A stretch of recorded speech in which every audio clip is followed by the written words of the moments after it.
खबर वाराणसी से आ रही है, जहां दिनांक 10 फरवरी 2026 को रविंद्रपुरी स्थित विश्व विख्यात अघोर पीठ बाबा कीनाराम स्थल क्रिय कुंड में देश विदेश के हजारों श्रद्धालुओं की भारी भीड़ दिखी। मौका इस पीठ के 10वें पीठाधीश्वर ब्रह्मलीन बाबा राजेश्वर राम बुढ़ऊ बाबा का महानिर्वाण दिवस तथा वर्तमान 11वें पीठाधीश्वर अघोराचार्य महाराज श्री बाबा सिद्धार्थ गौतम राम जी का अभिषेक दिवस अघोर श्रद्धालुओं और अघोर साधु महात्माओं के लिए 10 फरवरी का दिन बहुत मायने रखता है। लिहाजा 9 फरवरी की सुबह से ही साधु संत महात्मा जन तथा श्रद्धालुओं का आगमन इस अघोरी पीठ में शुरू हो गया था। 10 फरवरी को सुबह दैनिक साफ सफाई, आरती, पूजन के बाद इंतजार शुरू हुआ। पूरी दुनिया में अघोर परंपरा के आराध्य व मुखिया तथा इस पीठ के वर्तमान 11वें पीठाधीश्वर अघोराचार्य महाराज श्री बाबा सिद्धार्थ गौतम राम जी की झलक पाने का और सुबह 10:30 बजे अघोराचार्य जैसे ही अपने कक्ष से बाहर निकले, गगन भेदी हर हर महादेव के उद्घोष के साथ पूरा अघोर पीठ परिसर गूंज उठा।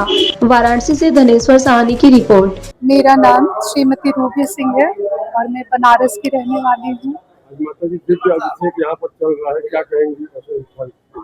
भाव विभोर कर देने वाला ये दृश्य है।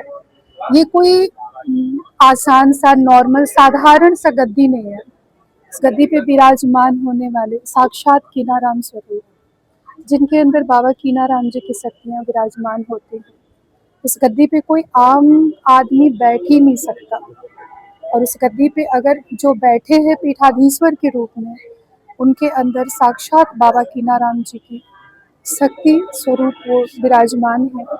और आज का दिन हम लोगों के लिए बहुत ही अलौकिक है, खुशी का है कि इस काल में भी बाबा कीनाराम सरकार हमारे बीच में मौजूद हैं, बाबा श्री सिद्धार्थ गौतम राम पीठाधीश्वर सरकार के रूप में।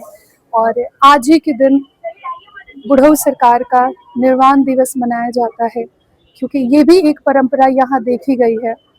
एक तरफ बुढ़ऊ सरकार अपना शरीर त्यागते हुए और दूसरी तरफ एक नन्हे से बालक 7 साल की उम्र में अघोर परंपरा की विश्व विख्यात पीठ पर एक 7 साल के बच्चे को पीठाधीश्वर के रूप में बैठाया जाता है। तो आप समझ सकते हैं कि ईश्वर की कितनी बड़ी लीला है, कितनी बड़ी रचना है, जो इस पीठ के रूप में बैठकर और अघोर परंपरा को संचालित कर रहे हैं।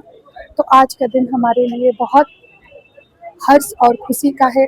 और दूसरी तरफ बुढ़ऊ सरकार के जाने का निर्वाण दिवस, क्योंकि जब तक एक परंपरा जाए तो दूसरे लोग आए और फिर इस संसार को नया जीवन, नया तरीका, नई शैली मिल सके।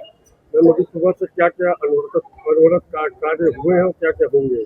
10 फरवरी चूँकि आज हमारे यहाँ बाबा का गद्दी दिवस मनाया जाता है, जिस दिन बाबा ने गद्दी पे विराजमान हुए थे, उसके एक दिन पहले उस संध्या पे हम लोगों के यहाँ भजन कीर्तन, जागरण होता है, भजन कीर्तन होता है। लोग अपने भक्ति में लीन रहते हैं।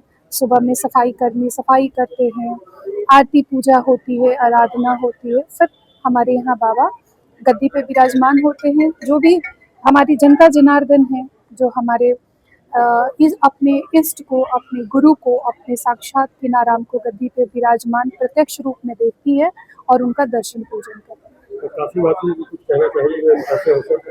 काशीवासी धन्य है ये काशीवासी, जहाँ संत कीनाराम ने उनकी साक्षात समाधि विराजमान है।